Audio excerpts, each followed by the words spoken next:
Question है, एक बच्चा अपने घर से स्कूल जाते समय 2.5 किलोमीटर प्रति घंटे की चाल से जाता है और 6 मिनट लेट हो जाता है।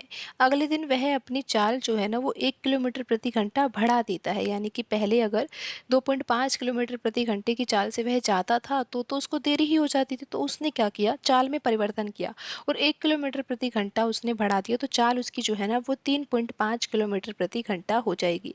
तो आप ऐसा समझिए कि अगर पहले वह 1 घंटे में 2.5 किलोमीटर की दूरी तय करता था, तो अब वह 1 घंटे में 3.5 किलोमीटर की दूरी तय कर पाएगा।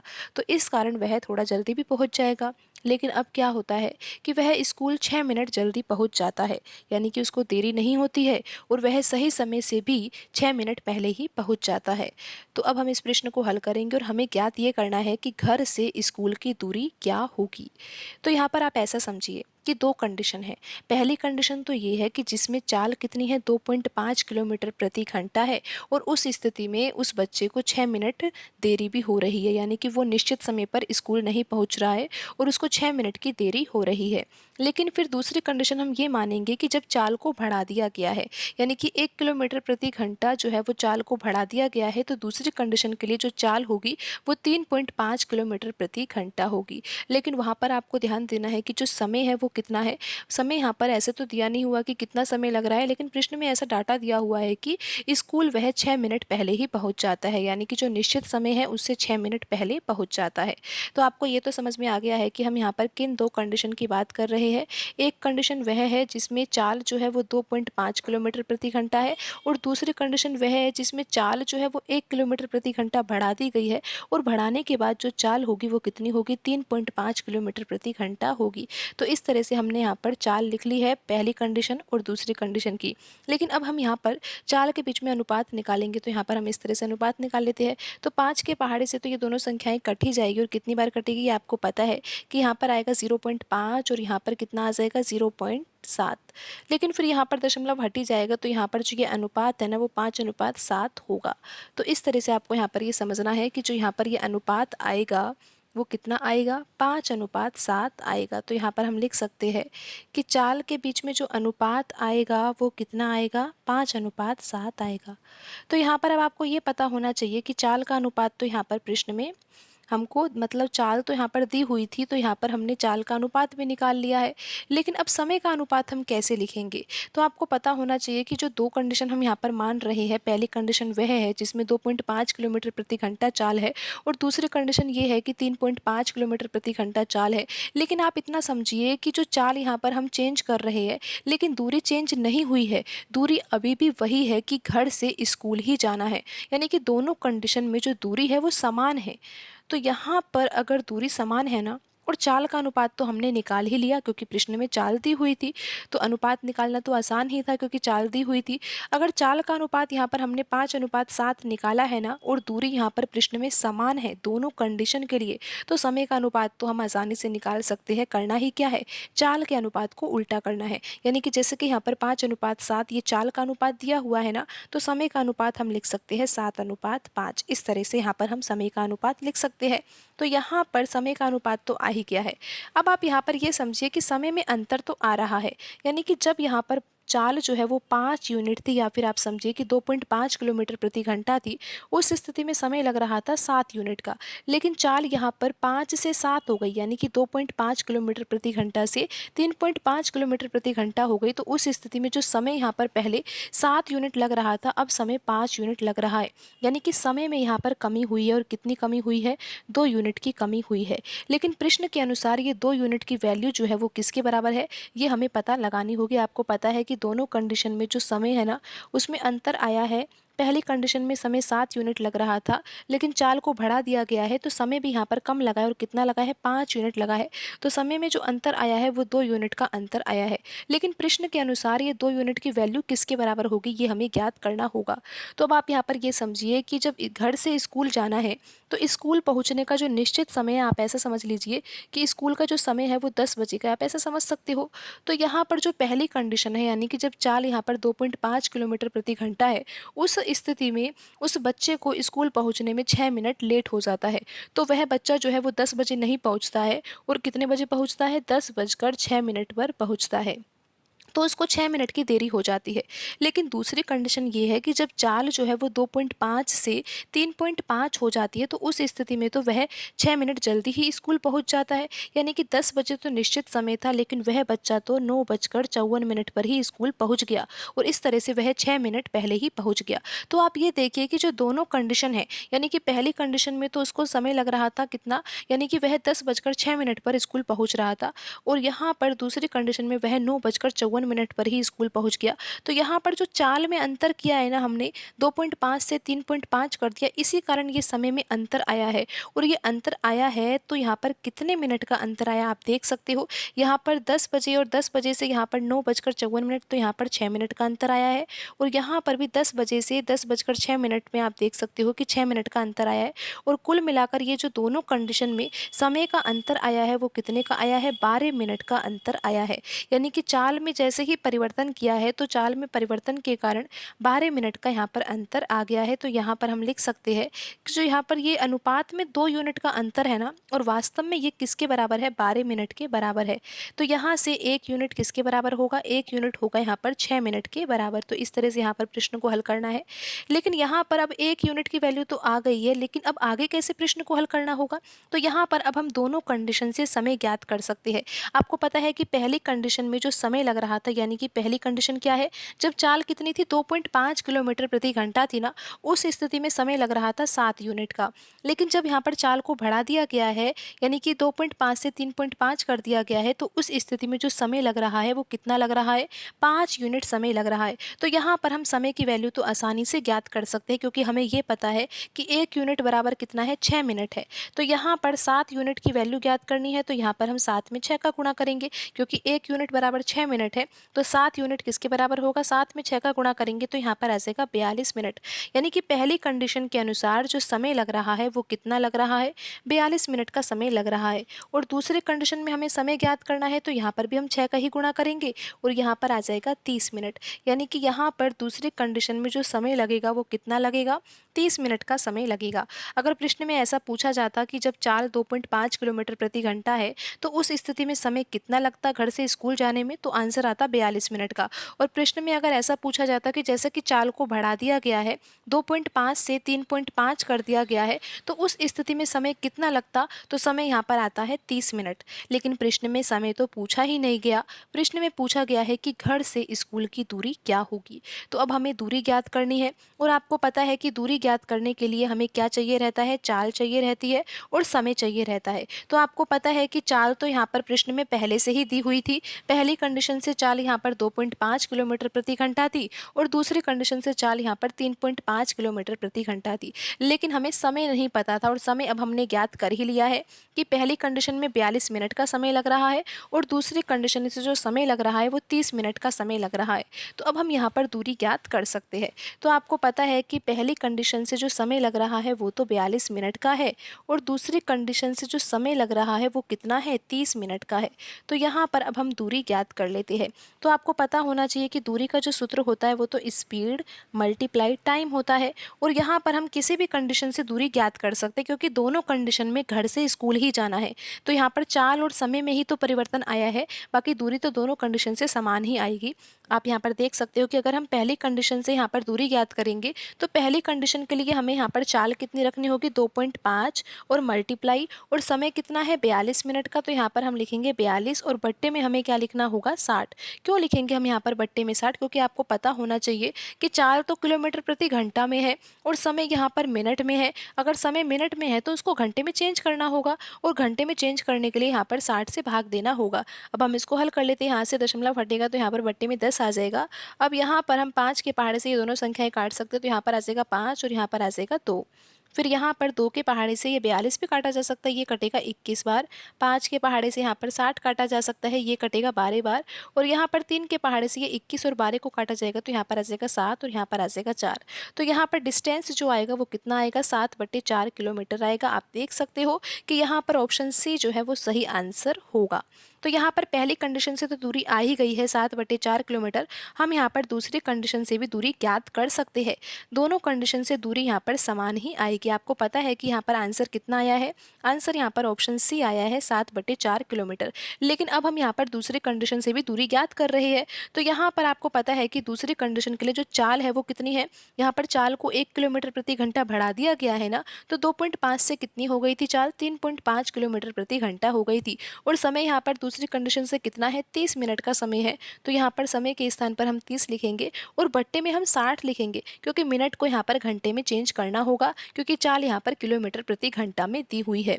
तो यहाँ पर हम हल कर लेते हैं। दशमलव हटेगा तो यहाँ पर बट्टे में 10 आ जाएगा। यहाँ पर 30 से 60 काटेंगे तो ये आ जाएगा 1 और यहाँ पर आ जाएगा 2। फिर आप यहाँ पर आगे हल कर सकते हो। 5 के पहाड़े से दोनों संख्याएं कट जाएगी तो यहाँ पर तो आ जाएगा 7 और यहाँ पर कितना आ जाएगा 2। और आप देख सकते हो कि यहाँ पर डिस्टेंस कितना आएगा? 7/4 आएगा। तो 7/4 किलोमीटर यहाँ पर डिस्टेंस आया है। और डिस्टेंस कहाँ की है? ये घर से स्कूल की दूरी है। तो ऑप्शन सी यहाँ पर सही आंसर होगा। क्वेश्चन है, एक व्यापारी अपनी वस्तुओं पर मूल्य 120% से बढ़ाकर चिन्हित करता है और 30% तक की छूट देता है। यदि लागत मूल्य 750 रुपये हो तो विक्रय मूल्य क्या होगा? तो प्रश्न में पूछा गया है विक्रय मूल्य, लेकिन यहाँ पर जो डाटा दिया हुआ है उसको हमें समझना होगा। तो यहाँ पर हम सबसे पहले तो ये मान ही लेते हैं कि जो किसी वस्तु का यहाँ पर क्रय मूल्य है वो कितना है? क्रय मूल्य यहाँ पर हम मान रहे हैं कि वस्तु का क्रय मूल्य है 100 रुपये। अगर वस्तु का क्रय मूल्य 100 रुपये है तो फिर जो व्यापारी है वो अपनी वस्तुओं पर जो मूल्य है ना वो 120% से बढ़ाकर चिन्हित करता है। तो यहाँ पर अब आप ये समझिए कि जो वस्तु पर मूल्य अंकित किया जाएगा वो मूल्य कितना अंकित किया जाएगा? अगर वस्तु का क्रय मूल्य यहाँ पर 100 रुपये है, वस्तु तो 100 रुपये की है, लेकिन व्यापारी क्या कर रहा है, दुकानदार क्या कर रहा है, इस मूल्य से 120% अधिक मूल्य अंकित मूल्य लिख रहा है। वह उस वस्तु के ऊपर जो मूल्य अंकित करता है, चिन्हित करता है, वो कितना है? क्रय मूल्य से 120% बढ़ाकर। तो यहाँ पर अब अंकित मूल्य कितना होगा? तो यहाँ पर हमें ये पता होना चाहिए ना कि 100 का अगर हम 120% निकालें तो वो किसके बराबर होगा?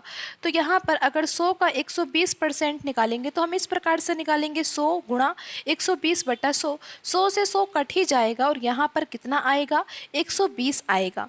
तो यहाँ पर हमने क्या किया? हमको ये पता है कि क्रय मूल्य तो 100 रुपये हमने माना है और जो अंकित मूल्य है ना वो क्रय मूल्य से 120% अधिक है। तो 100 का 120% निकाला, यानी कि क्रय मूल्य का 120% निकाला और ये किसके बराबर आया? 120 के बराबर आया। तो यहाँ पर जो अंकित मूल्य है वो कितना होगा? हमें 100 में 120% बढ़ाना है, यानी कि 100 में 120 हमें जोड़ना है। तो यहाँ पर अंकित मूल्य कितना होगा? 220 होगा। अगर क्रय मूल्य 100 रुपये है तो अंकित मूल्य कितना होगा? 220 रुपये होगा, क्योंकि अंकित मूल्य जो है वो क्रय मूल्य से 120% बढ़ाकर अंकित किया गया है। तो इस तरह से आपको यहाँ पर समझना है। अब आगे तो प्रश्न आसानी से हल हो जाएगा, क्योंकि प्रश्न में आगे कहा गया है कि 30% की छूट देनी है। अब यहाँ पर हमने अंकित मूल्य 220 रुपये निकाल लिया है और यहाँ पर अब हमें ये भी पता है कि छूट कितनी देनी है? 30% की देनी है। तो आपको पता है ना कि छूट तो अंकित मूल्य पर ही दी जाएगी। और यहाँ पर अब हम पता लगाते हैं कि छूट देने के बाद वस्तु का विक्रय मूल्य कितना था, यानी कि उस वस्तु को बेचा कितने में गया है। तो 220 का हमें 30% निकालना होगा, जिससे हमें ये पता लगे कि यहाँ पर कितने रुपए की छूट दी गई है या फिर कितने यूनिट की छूट दी गई है। तो 0 से ये 0, ये 0 से ये 0 कट जाएगा और 22 का गुणा 3 से किया जाएगा तो यहाँ पर आ जाएगा 66।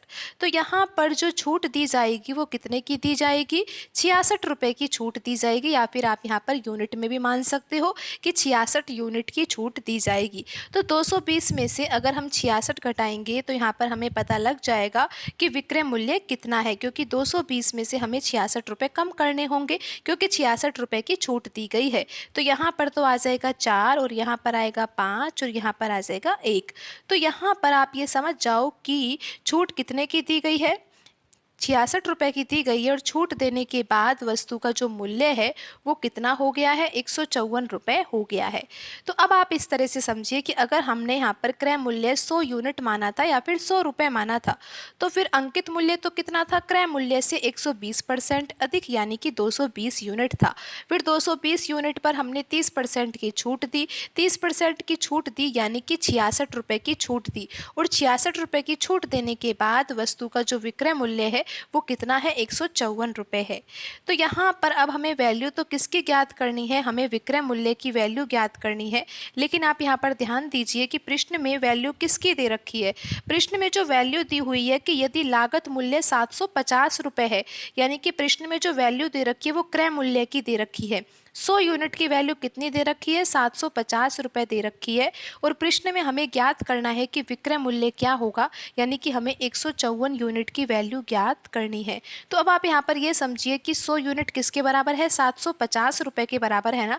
तो ये 750 कैसे आया होगा, जब यहाँ पर 100 में 7.5 से गुणा किया जाएगा ना, तो ही यहाँ पर ₹750 आएगा। तो एक यूनिट की वैल्यू किसके बराबर है, ₹7.5 के बराबर है। तो यहाँ पर हमें विक्रय मूल्य ज्ञात करना है, तो 154 यूनिट की वैल्यू ज्ञात करनी है। तो यहाँ पर 154 में गुणा किसका करना होगा, 7.5 का ही गुणा करना होगा। तो आइए अब हम हल कर लेते हैं और ये पता लगाते हैं कि यहाँ पर आंसर क्या आएगा। आपको पता है ना कि यहाँ पर आपने देखा कि क्रय मूल्य कितना था, 100 यूनिट था, लेकिन उसकी वैल्यू किसके बराबर है, प्रश्न के अनुसार ₹750 के बराबर है। तो यहाँ से अगर आप एक यूनिट की वैल्यू निकालो तो आप इस तरह से भी निकाल सकते हो कि 750 में यहाँ पर 100 से भाग देंगे, 0 से 0 कट जाएगा, 75 में 10 से भाग देंगे तो यहाँ पर एक यूनिट की वैल्यू कितनी आ जाएगी, ₹7.5 आ जाएगी। लेकिन अब हमें ज्ञात तो क्या करना है, विक्रय मूल्य ज्ञात करना है। आपको पता है ना कि जब क्रय मूल्य 100 यूनिट माना है तो उस स्थिति में विक्रय मूल्य कितना आया है, 154 यूनिट आया है। तो यहाँ पर जब एक यूनिट बराबर ₹7.5 है और 154 यूनिट की वैल्यू ज्ञात करनी हो तो 154 में हम 7.5 से गुणा करेंगे। तो आइए अब हम ये गुणा कर लेते हैं और पता लगाते हैं कि यहाँ पर दिए गए ऑप्शन में से कौन सा ऑप्शन जो है वो सही आंसर होगा। तो 154 गुणा 7.5 करना है, तो यहाँ से दशमलव हटाएंगे और बट्टे में आ जाएगा यहाँ पर 10। और अब हम इसको हल कर लेते हैं, 5 के पहाड़े से ये दोनों संख्याएं काटी जा सकती है। यहाँ पर आ जाएगा 15 और यहाँ पर आएगा 2। 2 के पहाड़े से यहाँ पर 154 को काटा जा सकता है और यहाँ पर आ जाएगा ये 77।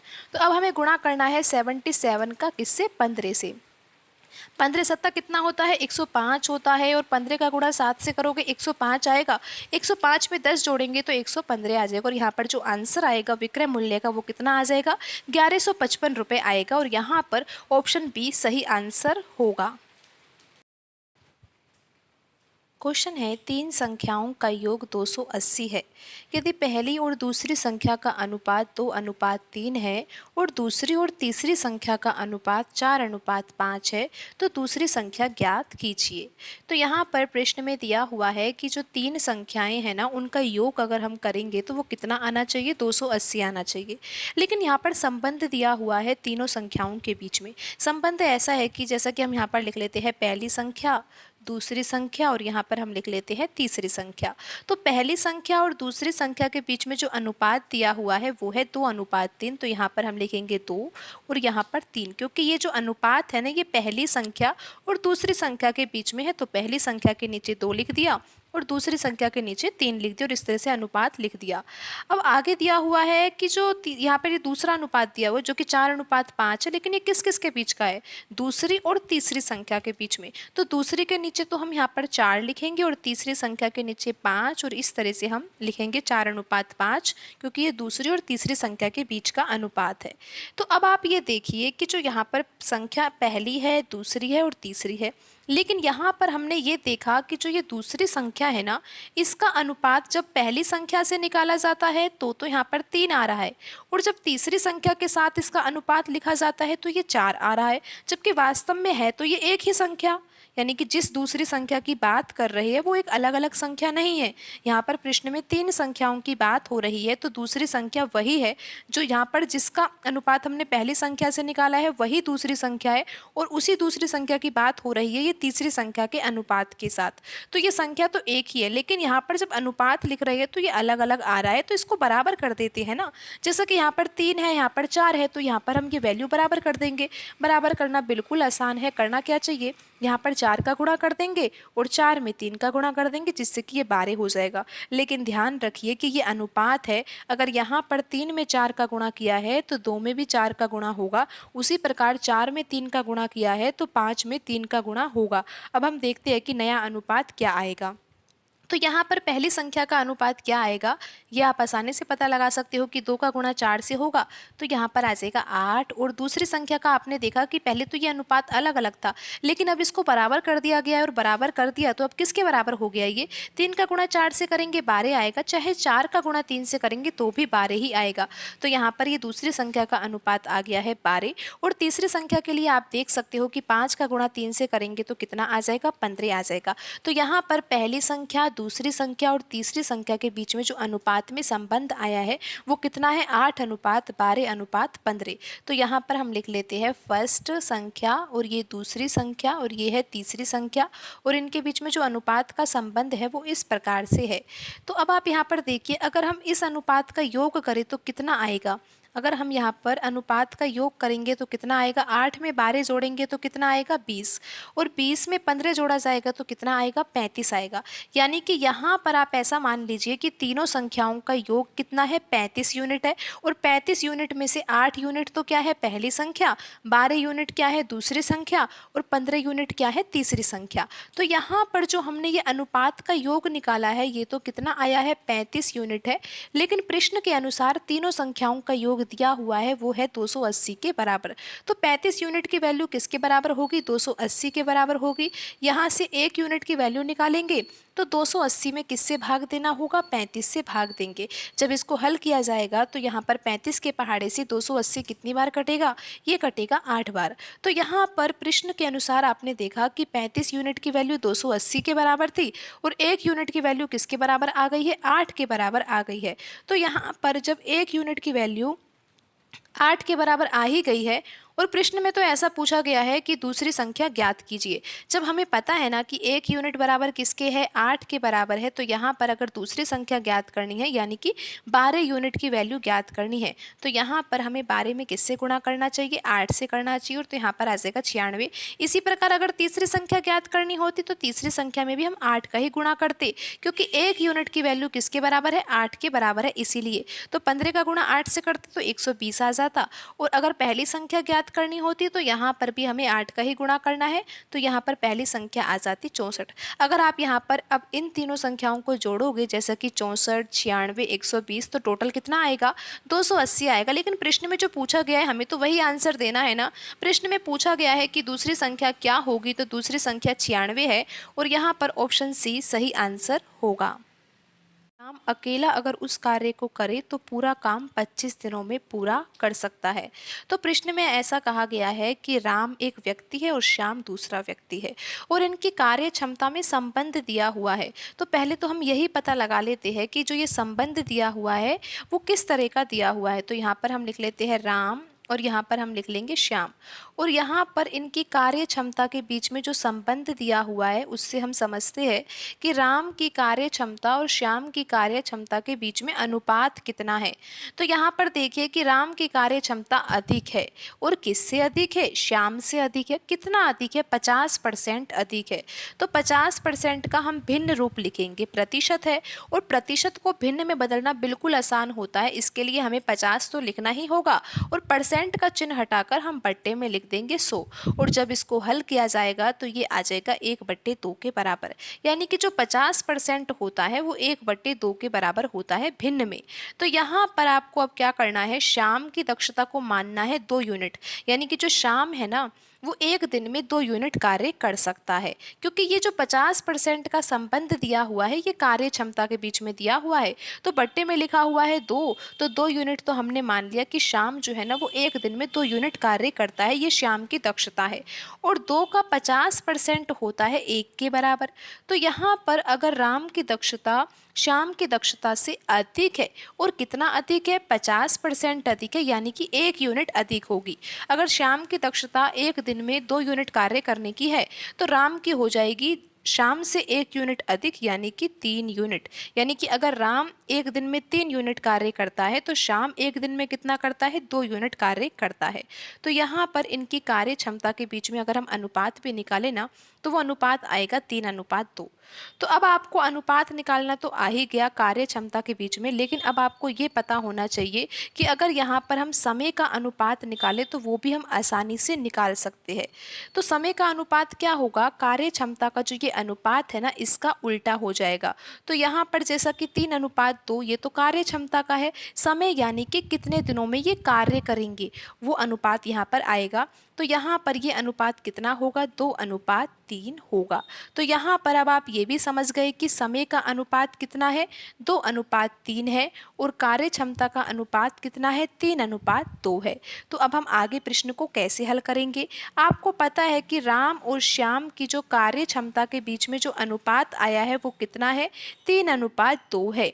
ये तो कार्य क्षमता का अनुपात है। अब आपको ये भी तो पता है ना कि जो राम कार्य करता है ना, वो कार्य राम 25 दिनों में ही पूरा कर लेता है।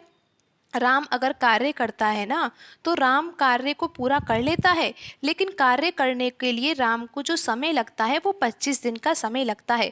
तो यहाँ पर अब आप ये समझिए कि राम की जो हमने दक्षता निकाली थी वो तो 3 यूनिट कार्य करने की निकाली थी, कि राम जो है वो एक दिन में 3 यूनिट कार्य कर सकता है और श्याम एक दिन में 2 यूनिट कार्य कर सकता है। तो यहाँ पर अगर राम एक दिन में 3 यूनिट कार्य करता है तो 25 दिन में कितना कार्य करता होगा, यानी कि कुल कार्य कितना होगा कि उसने उसको करने में 25 दिन का समय लग गया है। यानी कि एक दिन में तो उसने 3 यूनिट कार्य किया और 25 दिन तक उसी कार्य को पूरा करने में लगा रहा, तो उसने 75 यूनिट कार्य किया होगा। यानी कि जो कुल कार्य है वो कितना है, कुल कार्य है 75 यूनिट। तो आपको यहाँ पर ये समझ में आ गया है कि राम और श्याम की दक्षता से आपको इतना समझ में आया कि राम और श्याम की दक्षता 3:2 है, और राम को कितना समय लग रहा है कार्य को पूरा करने में, 25 दिन का समय लग रहा है। और हमें अब ये भी पता लग गया है कि कुल कार्य कितना है, कुल कार्य 75 यूनिट है। तो इस तरह से आपको यहाँ पर ये समझना है। तो यहाँ पर अब आप ये देखिए कि 75 यूनिट कुल कार्य है, और इस कुल कार्य को अब करेगा कौन कौन। यहाँ पर प्रश्न में तो ऐसा पूछा गया है कि तब वह पूरा काम मिलकर कितने दिनों में पूरा कर सकते हैं। यानी कि काम को पूरा करना है किनको, राम और श्याम को।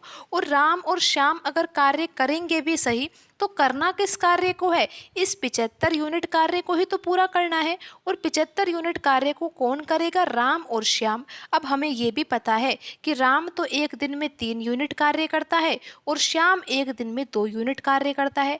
अगर ये एक दिन कार्य करे और दोनों मिलकर ही कार्य करे तो ये एक दिन में 5 यूनिट कार्य कर सकते हैं, क्योंकि यहाँ पर राम तो 3 यूनिट कार्य कर देगा और श्याम 2 यूनिट। इस तरह से एक दिन में ये कितना कार्य कर लेंगे, 5 यूनिट कार्य कर लेंगे। जब ये एक दिन में 5 यूनिट कार्य कर ही रहे हैं तो कार्य तो 75 यूनिट ही करना है। तो 75 यूनिट कार्य को करने में, यानी कि पूरा काम करने में इन दोनों को कितना समय लगेगा, तो 75 यूनिट कुल कार्य है। और यहाँ पर आप समझिए कि एक दिन में ये 5 यूनिट कार्य कर लेते हैं, तो 75 में अगर 5 से भाग देंगे तो यहाँ पर आ जाएगा 15 दिन। यहाँ पर पूछा गया था कि तब वह पूरा काम मिलकर कितने दिनों में पूरा कर सकते हैं। तो सबसे पहले तो हमने ये पता लगाया कि कुल कार्य है कितना, तो कुल कार्य आया यहाँ पर 75 यूनिट, और फिर उससे हमें ये पता लग गया कि इस कुल कार्य को करने में कितना समय लगेगा दोनों को मिलकर, क्योंकि हमें दक्षता भी पता थी और दक्षता पता थी, कुल कार्य पता था, तो उससे हमने ये भी पता लगा ले कितना समय लगेगा, 15 दिन का समय लगेगा। और ऑप्शन डी यहाँ पर सही आंसर होगा। आप इस तरीके से तो प्रश्न को हल कर ही सकते हो। एक दूसरा तरीका भी आपको हम बताते हैं, जैसा कि आपको यहाँ पर अभी बताया गया था। आपको पता है कि आंसर तो यहाँ पर 15 दिन ही आएगा, लेकिन आप दूसरे तरीकों को भी समझिए। जैसा कि आपको बताया गया था कि राम और श्याम की जो कार्य क्षमता है उसके बीच में जो अनुपात था वो कितना आया था, यहाँ पर 3:2 आया था। फिर आपको बताया गया था कि अगर आपको समय का अनुपात निकालना है, यानी कि कार्य करने में जो जितना समय लगेगा ना, उस समय का अनुपात कितना होगा, यानी कि राम शाम को कितना समय लगेगा और शाम को कितना समय लगेगा, यानी कि कितने दिन लगेंगे और उसके बीच में अनुपात कितना आएगा। तो यहाँ पर जो क्षमता का अनुपात है ना 3:2, इसको ही उल्टा करना है और ये आ जाएगा 2:3। तो अब आपको ये समझ में आ जाना चाहिए कि राम को कितना समय लगेगा, 2 यूनिट लगेगा, और श्याम को कितना लगेगा, 3 यूनिट लगेगा। अगर यहाँ पर प्रश्न में ऐसा ही पूछा जाता कि शाम को उस कार्य को पूरा करने में कितना समय लगेगा, तो आप आसानी से ज्ञात कर सकते थे। कैसे? क्योंकि आपको ये पता है कि समय का अनुपात कितना है, 2:3 है।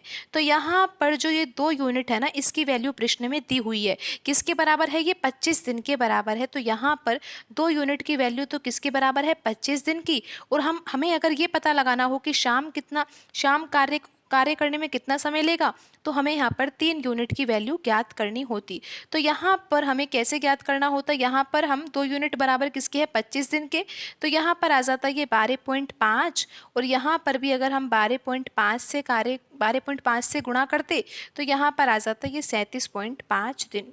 तो इस तरह से यहाँ पर हम ये पता लगा सकते थे कि शाम जो है ना, उस कार्य को पूरा करने में कितना समय लगेगा, तो 37.5 दिन का समय लेगा। तो इस तरह से आप इस प्रश्न को हल कर सकते थे। अब जैसे आपको ये पता लग गया कि राम को 25 दिन का समय लगता है, शाम को 37.5 दिन का समय लगता है, तो अब आप आगे प्रश्न को अपने उसी तरीके से भी कर सकते हो कि जैसे कि राम को कितना समय लगता है, 25 दिन का, और शाम को कितना लगता है, 37.5 दिन का। तो इस तरह से आप यहाँ पर कुल कार्य निकाल सकते हो। 25 और यहाँ पर 37.5 का लैसे लेके, तो यहाँ पर कितना आएगा, 75 आएगा, यानी कि एक ऐसी संख्या जिससे ये दोनों संख्याएं कट जाए। तो यहाँ पर अब हमें कार्य क्षमता निकालनी है। तो कैसे निकालते हैं? आपको पता है कि 75 यूनिट कुल कार्य है, और कुल कार्य को करने में कितना समय लगता है राम को, 25 दिन का। तो यहाँ पर आप देख सकते हो कि राम की दक्षता 3 आ जाएगी, पहले भी 3 आई थी। और यहाँ पर जैसे कि आपको पता है कि शाम को कितना समय लग रहा है, 37.5 दिन का। तो 75 में हम 37.5 से भाग देंगे। यहाँ पर 75 आप इस तरह से भी लिख सकते हो ना कि यहाँ पर 25 से और 37.5 से भाग जाना चाहिए 75 में, क्योंकि कार्य क्षमता हम इसी तरीके से निकालते हैं। तो यहाँ पर जब आप 75 में 37.5 से भाग दोगे, तो यहाँ पर आ जाता है ये 2 यूनिट। तो अब आप देख सकते हो कि कार्य क्षमता आ गई है 3 और 2, और यहाँ पर ये भी पता है कि कुल कार्य कितना है, 75 यूनिट है। और 75 यूनिट कुल कार्य है, करना किसको है, राम और श्याम को मिलकर। राम करता है एक दिन में 3 यूनिट कार्य, श्याम करता है एक दिन में 2 यूनिट कार्य, और एक दिन में कुल मिलाकर कितना कार्य कर लेंगे, 3 और 2 कितना होगा, 5 यूनिट होगा। और 75 में अगर 5 से भाग देंगे तो यहाँ पर आ जाएगा 15 दिन। तो इस तरह से भी आप प्रश्न को हल कर सकते हो। प्रश्न को हल करने के कई तरीके हो सकते हैं। तो यहाँ पर ऑप्शन डी जो है वो सही आंसर होगा। क्वेश्चन है, दूध और पानी के 125 लीटर मिश्रण में 20% दूध है, यानी कि मिश्रण है और वो दूध और पानी का मिश्रण है, और दूध की मात्रा कितनी है, 20% है। तो यहाँ पर इस मिश्रण में और कितना दूध डालना है जिससे कि नए मिश्रण में दूध का प्रतिशत 25% हो जाए। यानी कि पहले तो 20% दूध है उस मिश्रण में, और अब कितना होना चाहिए, 25%। और अब हमें मिश्रण में क्या डालना है, दूध डालना है। तो यहाँ पर हम सबसे पहले तो दूध और पानी के बीच में अनुपात लिखते हैं। आप यहाँ पर समझिए कि जो पहला अनुपात कैसा होगा, क्योंकि पहला जो मिश्रण में मात्रा थी ना, पहले जो मिश्रण था 125 लीटर का, उसमें दूध का जो प्रतिशत है वो कितना है, 20% है। तो 20% का हम भिन्न रूप तो लिख सकते हैं, हमें लिखना होगा 20, और परसेंट का चिन्ह हटाकर हम बट्टे में लिखेंगे 100। और जब इसको हल किया जाएगा तो यहाँ पर आ जाएगा ये 1/5, यानी कि 20% किसके बराबर होता है, 20% होता है 1/5 के बराबर। तो यहाँ पर आप ये समझिए कि जो कुल मिश्रण है वो तो कितना है, 5 यूनिट, और 5 यूनिट का 20% क्या है, 20% यहाँ पर दूध है, 20% यानी कि 1 यूनिट है। तो यहाँ पर आपको ऐसा मानना है कि टोटल मिश्रण 5 यूनिट है, लेकिन 5 यूनिट में से 1 यूनिट क्या है, मिल्क है। अगर 1 यूनिट मिल्क है तो फिर वाटर कितना होगा, 4 यूनिट होगा। इस तरह से आपको समझना है, और टोटल मिश्रण को आप यहाँ पर मान सकते हो कि 5 यूनिट है। 5 में से 1 यूनिट तो क्या हो गया, मिल्क, और 4 यूनिट क्या हो गया, पानी। लेकिन अब आगे तो ऐसा कहा गया है कि मिश्रण में कितना दूध डाला जाए कि नया मिश्रण जो बने ना, उसमें तो 25% दूध हो। तो 25% का अगर हम भिन्न रूप निकालेंगे तो वो किसके बराबर आएगा, 25/100 के बराबर आएगा। और जब इसको हल किया जाएगा तो ये आ जाएगा 1/4, यानी कि टोटल मिश्रण तो कितना है, 4 है, और 4 में से 1 क्या है, मिल्क है। अगर 1 मिल्क है तो 3 क्या होगा, वाटर होगा। तो इस तरह से लिखना होता है। तो यहाँ पर हमने जो ये 20% दिया हुआ था और ये 25% 10% दिया हुआ था, इसको हमने अनुपात में लिख दिया है। लेकिन अब आपको समझना ये है यहाँ पर कि हमने क्या किया है, मिश्रण में हमने दूध मिलाया है और आपने देखा कि जो पहले वाला अनुपात था वो तो कितना था, 1:4 था दूध और पानी के बीच में। और जब यहाँ पर दूध और डाल दिया गया है तो अनुपात कितना हुआ है, 1:3। लेकिन आप यहाँ पर ये ध्यान दीजिए कि पानी हमने नहीं मिलाया ना, तो पानी का जो ये अनुपात है ना, ये चेंज नहीं होना चाहिए। यानी कि पानी को हमने बिल्कुल चेंज ही नहीं किया, हमने मिश्रण में पानी डाला ही नहीं, निकाला भी नहीं, हमने केवल दूध ही तो डाला है, तो पानी की मात्रा तो पहले जितनी ही रहेगी मिश्रण में। तो यहाँ पर आपको ये समझना है कि जो ये पानी का अनुपात यहाँ पर तो 4 है, पहले वाला अनुपात में यहाँ पर 4 लिखा हुआ है, और जब यहाँ पर दूध डाला गया है तो अनुपात यहाँ पर 3 लिखा हुआ है। लेकिन यहाँ पर पानी की जो मात्रा है ना, पानी की जो मात्रा का अनुपात है वो हमें बराबर करना होगा। तो यहाँ पर बराबर तभी किया जा सकता है जब यहाँ पर 4 में हम 3 का गुणा कर दे और 3 में 4 का गुणा कर दे, जिससे कि 4 गुणा 3 12 हो जाएगा और 3 गुणा 4 कितना हो जाएगा, 12 हो जाएगा। लेकिन ध्यान दीजिए कि अनुपात है, अगर यहाँ पर 4 में 3 का गुणा किया जा रहा है तो यहाँ पर 1 में भी 3 का गुणा करना होगा, और यहाँ पर 3 में 4 का गुणा किया गया है तो यहाँ पर 1 में भी हम 4 का गुणा करेंगे।